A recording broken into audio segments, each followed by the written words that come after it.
आदाब। दो रुख में आपका इस्तकबाल करते मैं हूं आपके साथ सना वारिस। मोदी सरकार के दूसरे दौरे इख्तिदार में पहली बार काबीना में तौसी की गई है। कुल 43 काबीनी अरकान ने हलफ लिया, जिसमें कई नई चेहरों को शामिल किया गया है तो कुछ वज़रा की तरक्की हुई है। यानी कहा जा सकता है कि काबीना की तौसी में तो कभी भी इम्कानात के बादल जो है मंडराते रहे हैं, लेकिन बात सिर्फ यहीं तक महदूद नहीं। जी हां, अगर तौसी से कबल पुराने वुज़रा के इस्तीफों की झड़ी लग जाए तो सवाल उठने लाजमी हैं। देर शाम तक 12 वुज़रा ने इस्तीफा दिया। इस्तीफा देने वाले वुज़रा के नामों ने सभी को चौंका दिया, जिसमें रविशंकर प्रसाद, जावड़ेकर, डॉक्टर हर्षवर्धन जैसे बड़े नाम शामिल हैं। जिसके बाद सियासत शुरू हो गई। कांग्रेस ने इस तौसी पर तंज कसते हुए कहा कि अगर परफॉर्मेंस ही पैमाना है तो पीएम को भी हट जाना चाहिए। तो वहीं ममता बनर्जी ने मरकजी सरकार पर निशाना साधते हुए कहा कि नहीं मालूम कि इतने सारे मंत्रियों ने इस्तीफे आखिर क्यों दिए। बहरहाल सवाल ये कि क्या ये कार्रवाई कोरोना दौर में बेअसर दिखे वुज़रा के कामकाज का नतीजा है या फिर चुनावी रियासत निशाना है। इसके अलावा कई सवालों के जानेंगे जवाब प्रोग्राम दो रुख में। सबसे पहले दो खास मेहमानों का तारुफ करा दें। नेहा बग्गा साहिबा तर्जुमान है भारतीय जनता पार्टी के, हमारे दरमियान मौजूद हैं। साथ ही साथ एक और खास मेहमान डॉक्टर अजय उपाध्याय साहब, कांग्रेस तर्जुमान है। आपका भी वेलकम करते हैं अपने प्रोग्राम दो रुख में। नेहा बग्गा साहिबा, सबसे पहले आपके पास आना चाहेंगे सवाल के साथ। आखिर इस तौसी के माने क्या निकाले जाएं और कहा यह जा रहा है कि तौसी इसलिए की गई है ताकि जिन जिन वुज़रा ने कामकाज अच्छे ढंग से नहीं किए गए थे उनको हटा दिया गया है। देखिए, आज कैबिनेट का जो एक्सटेंशन हुआ है, सबसे पहले तो मैं आपके चैनल के माध्यम से सभी को बधाई प्रेषित करना चाहती हूँ। सना जी, संविधान के तहत कैबिनेट एक्सपेंशन कुछ नया नहीं है मुझे लगता है। और जिस तरीके से भारतीय जनता पार्टी का गृह मंत्र रहा है सबका साथ, सबका विकास, सबका विश्वास, उसके तहत परफॉर्मेंस पर ग्राउंड रिपोर्ट के साथ में निर्णय लेना कोई नई बात नहीं है। भारतीय जनता पार्टी में लगातार नए नए प्रयोग किए जाते हैं और अल्टीमेट गोल होता है कि अंतिम पंक्ति, अंतिम छोर के व्यक्ति तक सेवाएं पहुंचाई जा सके। उसी के तहत एक एक्सरसाइज चलाई गई और एक एक्सरसाइज जो चलाई गई उसमें विभिन्न जो हमारे घटक हैं उनसे बात कर मंत्री, वरिष्ठ मंत्रियों से चर्चा कर संगठन महामंत्री, राष्ट्रीय अध्यक्ष जी और सबने एक निर्णय लिया। उसके तहत एक सूची आई है। आप देखिए, एक सूची में जिस तरीके से नाम आए हैं उसमें नए लोग, युवा साथी, युवाओं के साथ साथ अनुभवी लोग, सभी का एक समन्वय बैठाकर किस तरीके से राष्ट्र की सेवा में लगातार भारतीय जनता पार्टी काम करती है। शुरुआत में सुना नहीं कि कैबिनेट की जो तौसी है, विस्तार है, वो तो कभी भी मुमकिन हो जाता है और किसी भी सरकार में होता है, इस पर कोई सवाल उठते भी नहीं है। लेकिन ऐसे बड़े वुज़रा जो नामी ग्रामी रहे हों, अगर वो लगातार इस्तीफों की झड़ी उनकी लग गई हो देर शाम तक, तो सवाल उठने लाजमी है। आपने कहा कि कुछ देर पहले खुद कि ग्राउंड रिपोर्ट्स आते हैं, तो क्या ये माना जाए जिन बड़े वुज़रा के नाम मैंने कुछ देर पहले गिनवाए थे, उन बड़े वुज़रा की वजारत ने या फिर उन्होंने कामकाज अच्छा नहीं किया? नहीं, देखिए, पार्टी समय समय पर निर्णय लेती है कि किसकी उपयोगिता कहाँ पर है, किस प्रकार के बदलाव होने चाहिए, किस प्रकार के बदलाव से ज्यादा अच्छी सेवाएं दी जा सकती हैं, क्या जो लोग ऑलरेडी अनुभवी हैं उनको संगठन में लिया जा सकता है, जो लोग बाहर हैं क्या उनको सरकार में लाया जा सकता है। तो इस तरह इसके तहत एक एक्सरसाइज चलाई गई जिसका मॉड्यूल मैंने आपको बताया कि उस मॉड्यूल में जो हमारे घटक संगठन है, जो एनडीए के साथी हैं, उनसे चर्चा की गई, वरिष्ठ मंत्रियों से चर्चा की गई, संगठन महामंत्री जी से चर्चा की गई, राष्ट्रीय अध्यक्ष जी से चर्चा की गई और उसके तहत परफॉर्मेंस के बेस पर एक निर्णय लिया गया है। क्योंकि जब गवर्नेंस की हम बात करते हैं और परफॉर्मेंस का आप जिक्र कर रही हैं बार बार कि परफॉर्मेंस के बेस पर ये फैसला लिया गया, तो सवाल ये उठता है कि परफॉर्मेंस उन लोगों का अच्छा नहीं रहा होगा जिसके बाद ये फैसला लिया गया। हालांकि दूसरी तरफ डॉक्टर अजय उपाध्याय साहब, भारतीय जनता, आपके पास लौटूंगी नेहा बग्गा साहिबा, डॉक्टर अजय उपाध्याय साहब, सीधे तौर पर भारतीय जनता पार्टी का कहना है कि ये रूटीन की एक्सरसाइज है, इसमें कोई नई बात नहीं है। जिस तरह से इतना व्यापक स्तर पर कोई बदलाव होता है तो उसे रूटीन में नहीं कहा जा सकता। 2.5 वर्षों के बाद यदि इस तरह का विस्तार है और मिनिमम गवर्नेंस की बात, मिनिमम गवर्नमेंट और मैक्सिमम गवर्नेंस की बात करने वाली सरकार जो लगातार मोदी जी के जुबानों से आती थी, आज वो उसका जस्ट उल्टा जंबो मिनिस्ट्री जिस तरह से बनी है। ठीक है, जो लोग भी मंत्री बने हैं उनको हम शुभकामना व्यक्त करते हैं, लेकिन 2-3 बातें अभी बहन बग्गा साहब ने कहा, मैं उन पर जरूर प्रतिक्रिया देना चाहूंगा। पहली बात की यदि परफॉर्मेंस के और गवर्नेंस के हिसाब से मंत्रिमंडल का हुआ है विस्तार, तो कहीं ना कहीं ये 12 मंत्री परफॉर्मेंस के हिसाब से ठीक नहीं थे। स्वास्थ्य, शिक्षा और कहीं ना कहीं सामाजिक सेवा, सामाजिक कल्याण मंत्री, ऐसे मंत्रालयों को, श्रम मंत्रालय, ऐसे मंत्रालयों के मंत्री को यदि हटाया जा रहा है, इसका मतलब सरकार ने इन मुद्दों पर जो समाज से और जनता से सरोकार रखने वाले मंत्रालय हैं, उसमें परफॉर्मेंस सरकार का ठीक नहीं था। लेकिन मैं मानता हूं कि परफॉर्मेंस बेसिस नहीं है। यदि परफॉर्मेंस बेसिस होता और गवर्नेंस के आधार पर होता तो पहले रक्षा मंत्री जी को हटाया जाता। इनके नाक के नीचे चीन ने हमारे सरजमी पर आज कब्जा किया। ये परफॉर्मेंस बेसिस होता तो इनको पहला मामला होता।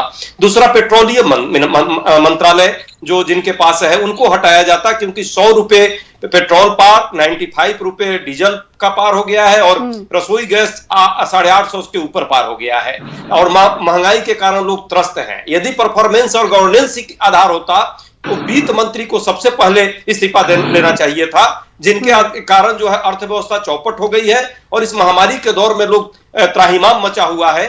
कोविड का जिस तरह से कुप्रबंधन और कोविड के समय में जिस तरह से नाकामियां रही है, मैं मानता हूं कि ये इंजन ही खराब है। डब्बा को बदल देने से कोई फायदा नहीं है, सरकार को बदलने की जरूरत है। तो मोदी जी के ऐसा क्या लगता है? आपने कहा कि अगर परफॉर्मेंस के बेस पर, कांग्रेस को क्या लगता है अगर परफॉर्मेंस के बेस पे ये कार्रवाई नहीं की गई, एक्सपेंशन नहीं किया गया है, तो आखिर क्या है फिर?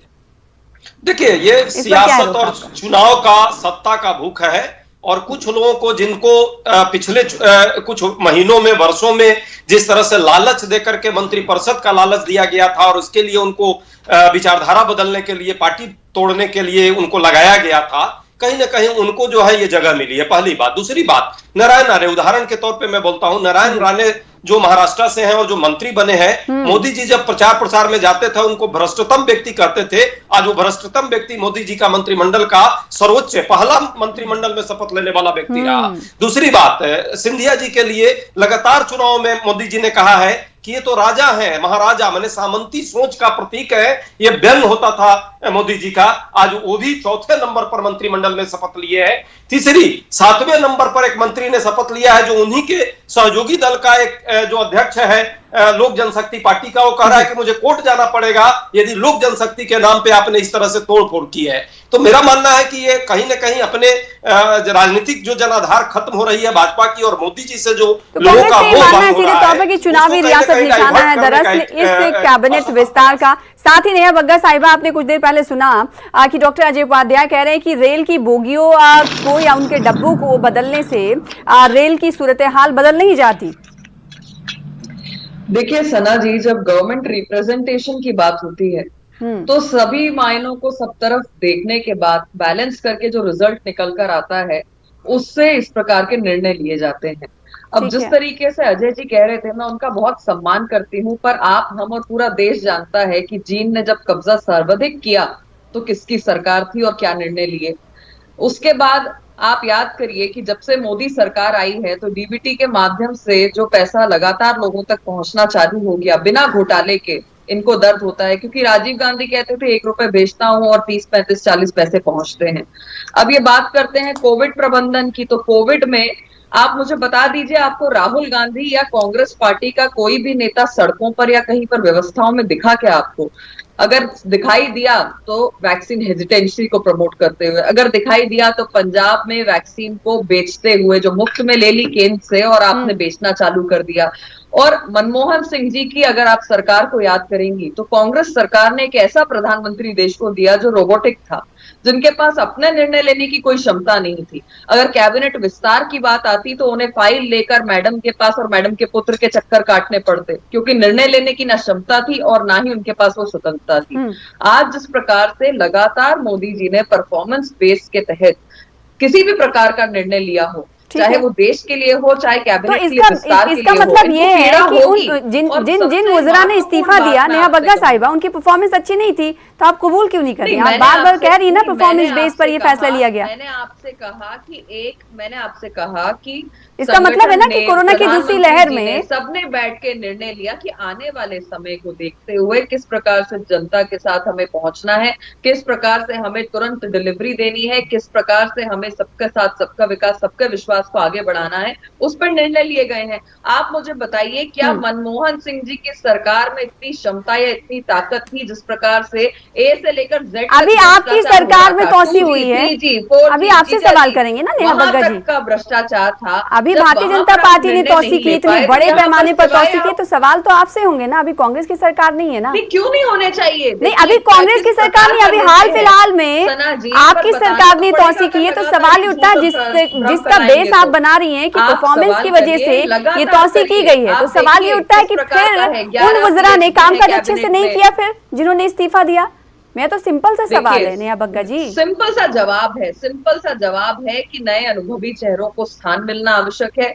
जो ऑलरेडी वहां पर थे, कुछ लोग आज भी हैं, कुछ लोगों की उपयोगिता संगठन में ज्यादा हो सकती है, उसको लेकर निर्णय है। आप देखिए संगठन का जो जिस प्रकार से कैबिनेट का विस्तार हुआ है, 11 PhD हैं, 50 साल की उम्र से नीचे वाले 14 ऐसे कैबिनेट मिनिस्टर्स में से 6 हैं कैबिनेट मिनिस्टर, 6 डॉक्टर हैं, 13 वकील हैं, नए चेहरे हैं, अनुभवी चेहरे हैं, कई बार के सांसद हैं। मैं जिस मध्य प्रदेश से आती हूँ वहां से जो पहले थे जी को मौका क्या वो एक्सपीरियंस नहीं थे? जी को मौका मिला है, नहीं एक्सपीरियंस है, पर आप तो क्या कहेंगे कि अगर समय के अनुसार नए युवाओं को आगे बढ़ाने का मौका मिलता है, तो हमेशा मोदी जी की सरकार ने किया है, भाजपा के संगठन ने काम किया है। वक्त रहते अगर जरूरत पड़ती है तो एक्सपेंशन किया जाता है, तौसी की जाती है, तो इसमें कांग्रेस को क्यों दर्द सर है डॉक्टर अजय उपाध्याय साहब?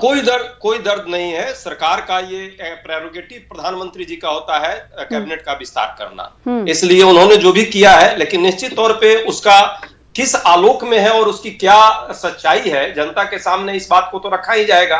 हालांकि जो भी नए मंत्री बने हैं, हम सबको शुभकामना देते हैं, देश हित और समाज हित और राष्ट्र हित में कुछ अच्छे काम करे। अभी तक जो हुआ वो तो पूरा देश देखा है कि किस तरह महंगाई से लोग त्रस्त हैं, किस तरह से बैंकों में 6 लाख करोड़ का पिछले 6 साल में फ्रॉड हुआ है, किस तरह 25 लाख करोड़ रुपए का NPA हो गया है, कैसे GDP माइनस में चली गई है। तो ये पूरा देश देख रहा है कैसे बेरोजगारी से लोग त्रस्त हैं, 15% ग्रामीण और 20% शहरी क्षेत्र में लोग गरीब हो गए। ये आलम है इस सरकार का। तो परफॉर्मेंस के नाम पे कहीं कुछ नहीं है। जहां तक बात है डेमोक्रेसी में चॉइस करने का, निर्णय लेने की क्षमता, निश्चित तौर पे प्रधानमंत्री जी के पास ये क्षमता है, लेकिन मैं मानता हूं कि सिर्फ 1.5 लोगों की ये सरकार जब चलती है तो इसी तरह की क्षमता आती है जहां किसी को कोई नहीं। अभी भी मंत्रियों को कई ऐसे मंत्री हैं जिनके पास अपना PS रखने का अधिकार नहीं है, वो अपने PS नहीं हो तो खुद बेरोजगार हैं। रोजगार जरूर प्रधानमंत्री जी ने दिया है, लेकिन मंत्री होकर भी वो बेरोजगार रहते हैं। दुख है। आज जरूरत थी इस देश में सच्चाई को स्वीकार करके लोगों को जो परफॉर्मेंस बेसिस पर लाते। 15 ऐसे मंत्री को बनाया है जो पहली बार MP बने हैं, उनका क्या अनुभव है पूरा देश देख सकता है। 15 लोग यदि मंत्रिमंडल में नए लोग गए हैं, नेहा बग्गा साहिब इस पर आपका जवाब, लेकिन अनुभव का भी आधार होना। बहुत महत्वपूर्ण जवाब है मेरे पास इसका। आप मुझे बताइए कि ये बात कर रहे हैं 1.5 व्यक्तियों की, वो गाना आपने सुना है, 4 बज गए पार्टी अभी बाकी है। तो इस कांग्रेस पार्टी में 4 बज गए हैं और पार्टी अभी बाकी है। राहुल गांधी, सोनिया गांधी, प्रियंका गांधी और शायद वाड्रा जी भी आने वाले हैं जल्दी चुनाव रणनीति में। तो जिस प्रकार से इनकी पार्टी की दुर्दशा है, और मैंने आपको बताया कि पूर्व में भी जब प्रधानमंत्री मनमोहन सिंह जी थे, 2G, 3G, 4G से लेके जीजा जी तक, पर क्या ये निर्णय ले पाए किसी प्रकार का? क्या कोई कड़ा निर्णय लिया? क्या कैबिनेट विस्तार किया? क्या नए चेहरों को मौका दिया? और आज की भी अगर आप इनकी परिस्थिति देखेंगी, जिन जिन राज्यों में कांग्रेस की सरकार है, तो देख लीजिए किस प्रकार से सर को मंत्रिमंडल विस्तार पर पंजाब जाएंगी, आप पंजाब जाएंगे तो वहां पर सिद्धू जी और आपको जिनका कोई परफॉर्मेंस जाएंगे, आप जिस पर नहीं बात करेंगे। छत्तीसगढ़ में आपको कांग्रेस को ही गाली देना मुख्यमंत्री दिख जाएंगे, आप राजस्थान में जाएंगी तो वहां पर सचिन पायलट और गहलोत दिख जाएंगे, आप मध्य प्रदेश में आएंगी तो एक पूर्व मुख्यमंत्री, वही प्रदेश अध्यक्ष, वही मुख्य सचेतक, वही नेता प्रतिपक्ष। तो जिस पार्टी के पास चलिए सिंधिया जी आए हैं महाराज, जो सारे निर्णय लेते हैं, जिनकी कोई अपनी जिसको मोदी जी रोज जो हर पैमाने पे चुनावी सभा में गाली आप मुझे बता दीजिए अपने राष्ट्रीय अध्यक्ष को चुनते हैं दल बदलुओं का सोनिया गांधी, राहुल गांधी। यहाँ पर जब बदलुओं का विस्तार है, अनुभवी चेहरों को एक मौका दिया जाने का एक कहीं न कहीं ये प्रचार है। ओछी बातें कर कहीं से भी ये विस्तार जो है जनहित में नहीं है, जनता के कल्याण का। नेहा बग्गा साहिबा, सवाल वही बरकरार है, जहाँ नए चेहरों को शामिल किया गया तो वही जो पुराने चेहरे थे, जो एक्सपीरियंस थे, जिन्हें काम का एक्सपीरियंस था, तजुर्बा था, उन्हें हटाया गया है। तो इसका मतलब उनकी परफॉर्मेंस अच्छी नहीं थी या फिर कोई और वजह, जैसा कि डॉक्टर अजय उपाध्याय साहब है, कांग्रेस कह रही है कि सब कुछ तो ठीक है लेकिन निशाना तो कुछ और ही है। सना जी, इसका मतलब और नए 15 लोगों का जिक्र कर रहे थे डॉक्टर अजय उपाध्याय, उस पर भी आपका रिएक्शन प्रकृति का सटीक लफ्जों के साथ, का नियम ही परिवर्तन है, प्रकृति का नियम सटीक लफ्जों के साथ 15 अनएक्सपीरियंस लोगों को शामिल किया गया है। परिवर्तन होता है समय। मैं तो उनमें क्या देखा सरकार चाहती हूँ कि अगर मैं तो यही जानना चाहती हूँ कि राहुल गांधी जी की क्या योग्यता है, फिर राहुल जी पर आ गए। राहुल जी ने मंत्रिमंडल का विस्तार नहीं किया है, सोनिया गांधी किया है। आपके राष्ट्रीय अध्यक्ष बनाया गया था तो प्रजातंत्र के मंत्री पर जो डिक्टेटरशिप और ऑटोक्रेसी करने वाले लोग हैं उन्होंने मंत्रिमंडल का विस्तार किया है। तो बात तो उनसे होगी, राहुल गांधी जी पर बात करने लगता है लोग, सोनिया जी पर याद आने लगता है, गांधी परिवार और कांग्रेस पार्टी। अच्छी बात है, याद आनी चाहिए आप लोगों को कि कांग्रेस पार्टी की एक एक करके आप दोनों की बात रखिए। नेहा बग्गा साहिबा, इस उस सवाल का जवाब आपसे इस तरह की उम्मीद नहीं थी। आप तो पढ़ी लिखी इस तर्जुमान हैं और सटीक लफ्जों में सवाल का जवाब देती हैं डॉक्टर अजय उपाध्याय साहब। लेकिन कुछ भी हो, कांग्रेस अगर कुछ भी कहे, लेकिन आप तमाम लोगों को जो स्ट्रैटेजी भारतीय जनता पार्टी अपनाती है, जिस पॉलिसी पर चलती है, उसकी दाद देनी चाहिए। आपकी रियासतों में क्या कुछ अंदर खाने चल रहा है, अंदर खाने नहीं कहेंगे, सियासी तौर पर और पब्लिक प्लेटफॉर्म पे चल रहा है, आप लोग सही नहीं कर पाते। सना जी बहुत अच्छी बात कही, भाजपा को तो वाकई दाद देनी चाहिए। जिस तरह देश की इकोनॉमी ध्वस्त हो गई, जिस तरह बेरोजगारी सर्वाधिक बढ़ गई, जिस तरह से लोग त्रस्त हैं महंगाई से, जिस तरह पेट्रोल डीजल के दाम बढ़े हैं, इस पर तो वाकई दाद देनी चाहिए। भाजपा की स्ट्रेटजी इतनी अच्छी है कि आज प्रधानमंत्री जी जो है 2.5 साल में लगा कि 2.5 साल में ही चुनाव नया हुआ है और नया मंत्रिमंडल का गठन हुआ है। इतने व्यापक मात्रे में 12 मंत्री जो एक्सपीरियंस्ड मंत्री थे उनको हटाना पड़ा। शिक्षा मंत्री, स्वास्थ्य मंत्री, श्रम मंत्री, ऐसे मंत्रालय को चेंज करना पड़ा और परफॉर्मेंस बेसिस पर उनको हटाना है। तो इसका मतलब कि स्ट्रेटजी बहुत अच्छी थी जब बनाया गया था। कुछ देर पहले तो आप मान ही नहीं रहे थे कि परफॉर्मेंस बेस पे हटाया गया है। अभी तो कुछ देर पहले तक तो आप मान ही नहीं रहे थे अजय साहब कि परफॉर्मेंस बेस पर हटाया नहीं गया, कुछ और ही निशाना है। तो भाजपा वाले नहीं, भाजपा वालों की ये कहना है कि भाई वो तो परफॉर्मेंस बेसिस पर ही नए मंत्रिमंडल का गठन हुआ है। मैं उनकी बात कर रहा हूं।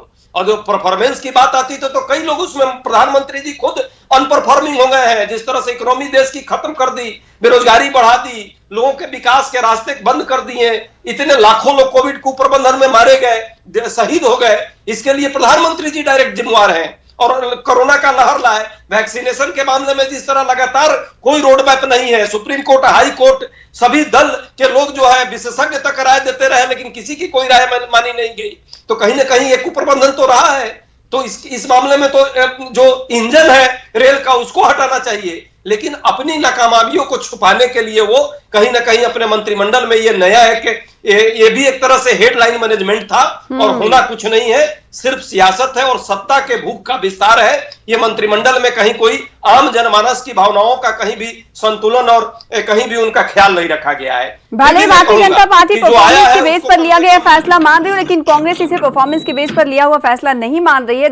नेहा बग्गा साहिबा, कांग्रेस का सीधे तौर पर यह कहना है कि अगर परफॉर्मेंस के बेस पे यह फैसला लिया गया होता तो बहुत बड़े बड़े चेहरे जाने थे, जिसमें पीएम मोदी तक को वो नहीं बख्श रहे। देखिए, प्रकृति का नियम ही परिवर्तन है और उसके तहत लगातार इस प्रकार के कड़े निर्णय लिए जाते हैं, चाहे गवर्नेंस को लेकर हो, चाहे गवर्नमेंट को लेकर हो।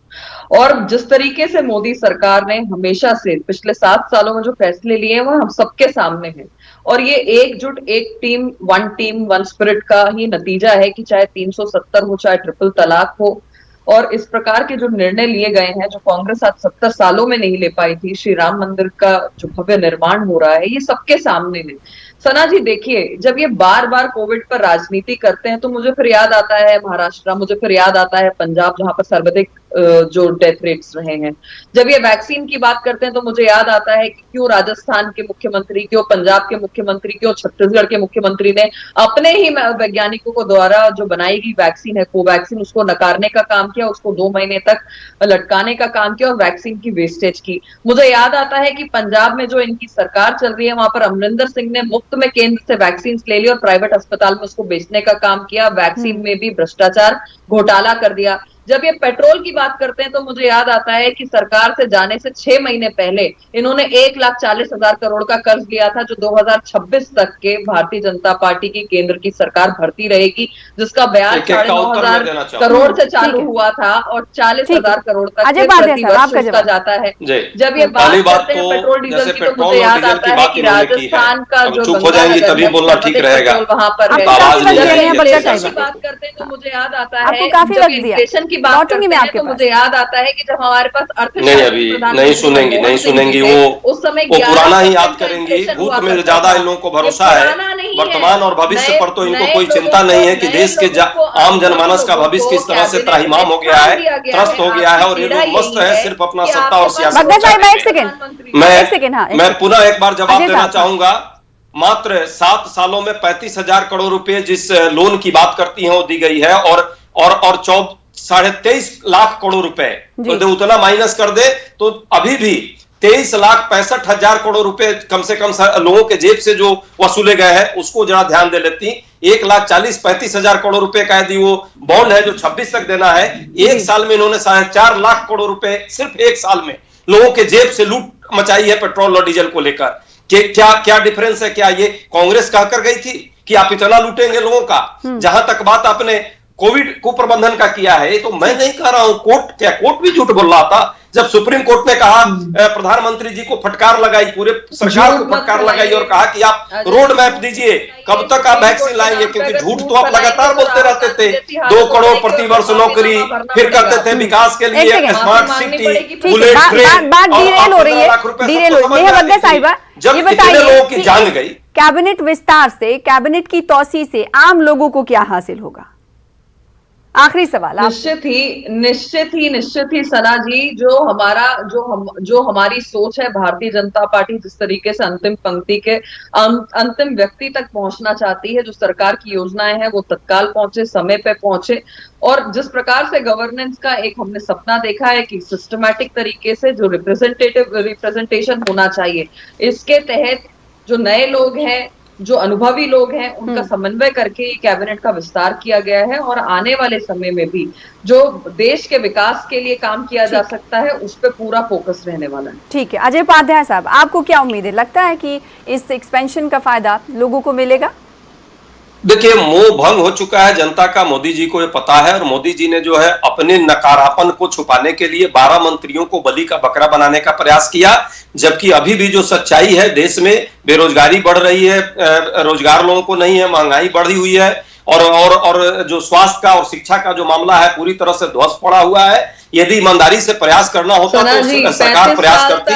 सरकार इन मुद्दों पर नहीं आना चाहती। सरकार सिर्फ अपनी नाकामियों को छुपाने के लिए हेडलाइन मैनेजमेंट कर रही है, और नए ये एक तरह से कांग्रेस का ये कहना है कि सिर्फ और सिर्फ मोदी सरकार हेडलाइन मैनेजमेंट के तर्ज पर इस तरह के फैसले लेती रही है, जिसमें कैबिनेट की तौसी का फैसला भी इसी जुमरे में, इसी जिम्न में देखा जा सकता है। तो वहीं भारतीय जनता पार्टी का ये कहना है कि इससे आवाम को उम्मीदें रखनी चाहिए, आवाम के हक में लिया गया फैसला। बेहद शुक्रिया आप दोनों खास मेहमानों का हमारे साथ जुड़ने के लिए, अपना मौक़िफ़ रखने के लिए। फिलहाल इसी के साथ मुझे दीजिए